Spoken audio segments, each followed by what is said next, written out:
However, we would like to understand how, okay, from as a young person here in studio today, how will this affect the manufacturing sector, which is part of Uhuru Kenyatta's Big Four agenda? Yeah, we know fuel is a very key. It's everything. Yes, it's the one. Fuel runs everything. Like yes, everything in yes, this country. yes. Still, I think these politicians are like somebody killing you and smiling with you at the same time. Yeah, unasikia uchungu and is smiling with you and killing you at the same time. So it's like applying double standards. They are in control of everything. They can do everything. If they can impeach president, they can impeach ministers. And now they are here trying to tell us that they blame people, they're blaming people around, and they can act. Yeah, if they are the people who impose that tax, they can act. They should not be like telling us, giving us, like removing blame from them. They are part of problem. They are not solutions. Okay. Yes. Api, what do you think? About what we've just asked, how this is going to affect the manufacturing industry. I think all of us understand that fuel is energy. And we are using fuel in all sectors like transport, industry, and the rest. We are speaking about the cost of doing business is going to be expensive, and that simply means a number of youths who want to venture into small-scale businesses are not going to succeed in this. Because, for example, if you're doing agriculture today, you're transporting tomatoes or vegetables from up country to the city. If you're speaking about a double fuel, to me, even the cost of transporting those materials to the city will be expensive. And either you'll close your business or you're not going to do business completely. So directly, we are going to see a number of youths who President Uhuru Kenyatta believes we are supposed to be opening small-scale businesses around. How are we going to do this if the cost of doing business is expensive and exorbitant? Number two, a number of youths, I think 70% of Kenyan youths are unemployed. These are people who wakes up in the morning to hustle and to do or to look for or whatever they can do to have a source of income. If the transport from Kayole or from let's say Githurai or what to town has been doubled from the way we are seeing it in the transport industry. How will even these people reach the destination of hustling? Whether he's going to sleep at Uhuru Park, the way some of them wakes up in the morning, goes to Uhuru Park to sleep. This time around, even sleeping in Uhuru Park will be expensive because the cost of reaching Uhuru Park itself is so exorbitant. So we are speaking about a problem that is affecting all sectors, not even manufacturing itself, but the other three presidential agenda are at stake if the fuel prices that were imposed by the Treasury is anything to go by. All right, so okay, if tax is not the solution, what other alternative methods can the government use to be able to pay this debt that we are having? Because according to the CSE, this is because we have so much debt and these loans have to be paid back. So that's why they are putting this on tax. Are there any other alternative forms that the government can use to collect that money? One, they said that our constitution is very expensive to maintain. Like it's having so many representatives, and those representatives are like earning a lot, and besides, these representatives are also looting. So we have problem with corruption, and this money is not even used smart. Yeah, the leaders are using it for bad things. Like somebody was promised a house in Lavington at 20 million Kenya shillings because the sponsor promised her something like that. The current news we have now. So it's like we have money, but money is being mismanaged, and so many people are in payroll, and these people in payroll are earning a lot, and it's like we have I think a constitutional change, merging some. So for you, Kayesu, it's about the numbers. Too many people are on that payroll. Yeah, so many people are in the payroll. Our constitution is expensive to manage. We copy-pasted our American constitution. They have a lot of money. We don't have a lot of money. No, we have a lot of money. It's just mismanaged, like you said. Yes. Exactly. I support what Oguda is saying here. Number one, if the government cannot tell us that they have got no ways of probably sourcing more money. Number one, we lose a lot of money every fiscal year through corruption. pilferage, money that we cannot account for. Yeah. Somebody disappearing with over 60 to 70 billion is still working, Yeah. is elected a governor or she's elected a governor somewhere. You get it? We are not realistic. So we need to strengthen our institutions to ensure that at least people are accountable for the taxpayers' money. That is one way. Number two, that is why in third way, we have an initiative called Punguza Mizigo. I was even about to ask how that's going. How many signatures do you guys have right now? So far, so good. We have around 800,000. Wow. Last weekend, we were in Samburu, Masabit, and the northern part of the country, those counties. At least we were trying to sensitize people about the need, because according to our 7 pillars, what we need as third way is that we need to reduce the number of representatives, for example, members of parliament, from the current 334 up to 190. I think this would help the original taxpayer evade the current wage bill that we are having, that is very enormous and is unsustainable in this case. That is number two. Number three, there is somebody, a typical Kenyan, an ordinary Kenyan, who gave a suggestion on how government can source money. I think I loved that. We have a number of luxury stuffs in our country. People driving big cars. We have people drinking booze every day. People are in clubs. Why can't you raise taxes or increase taxes on luxuries? Things like alcohol, things like big cars, anything luxury. Just add money. So but those are the things that you can't add money. You can't add money on basic commodities where an ordinary person survives on. That was a thinking of an ordinary Kenyan in the village. According to him, he was saying that we've seen politicians here driving big cars, wearing very expensive suits. But also, isn't that punishing the rich? You want to punish me because no, it's not punishment. It is like balancing a leverage. Because the gap, bridging the gap. It's like the gap is too big, so the rich continue being rich, the poor continue being poor. Yes. I think I support that ordinary Kenyan who suggested that let us have more tax on luxuries. That also will help in this case. But so far, so good. The surest way of this thing is, number one, to ensure that we don't lose money in corruption cases. We need to strengthen our institutions like anti-corruption, give them more power, give them more money.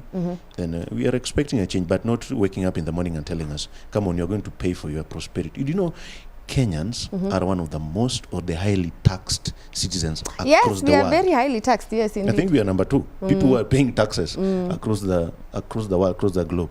So it's quite unfortunate. A third world country like Kenya, or a growing country like Kenya, we are paying taxes if we have everything free, like education, like health. We are not having everything free here. Everything you pay. Even if I want to spit outside there, I'll pay. Because Kanjo will tell me, you're doing the wrong thing.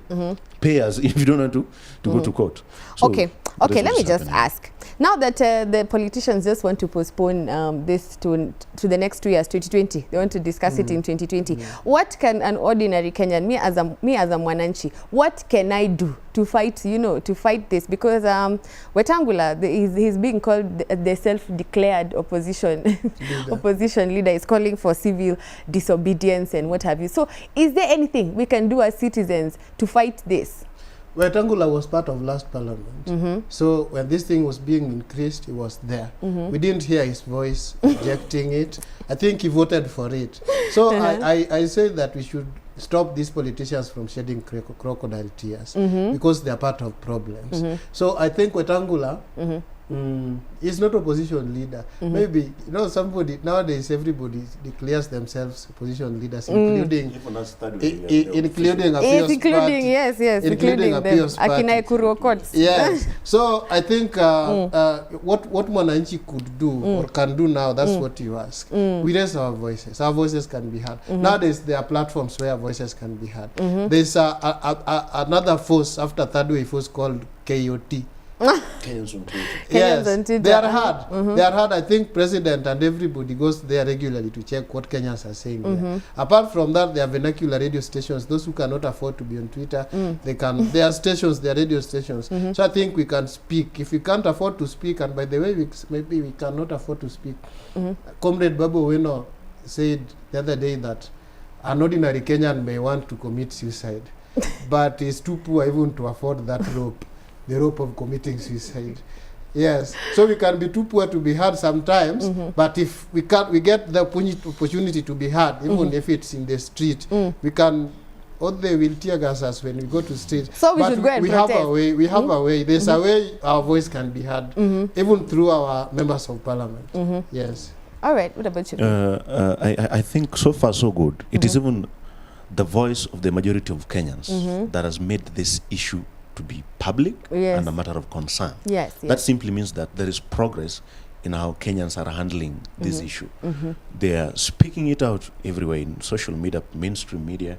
Everyone is against it. That is number one. Number two, Kenyans would decide or would opt for a civil disobedience, the way you said. But I think that should be our last option. That should be our last option. We have structures, we have institutions, we have civil rights societies, we have government agencies, we have people who believe in human rights. This thing, if it is not even taken, if the government doesn't have a consideration on it, then I expect a number of institutions will be camping in court. Finally, court will stop it because either way it is unconstitutional. So we should not rush to streets to solve this thing. I would advise Kenyans who are watching us that what actually we should be doing, let us raise our voice across the country, in every corner of this country, whether through social media platform, speaking it in barazas, we having a conversation about it everywhere so that everyone believes everything is going on is not good.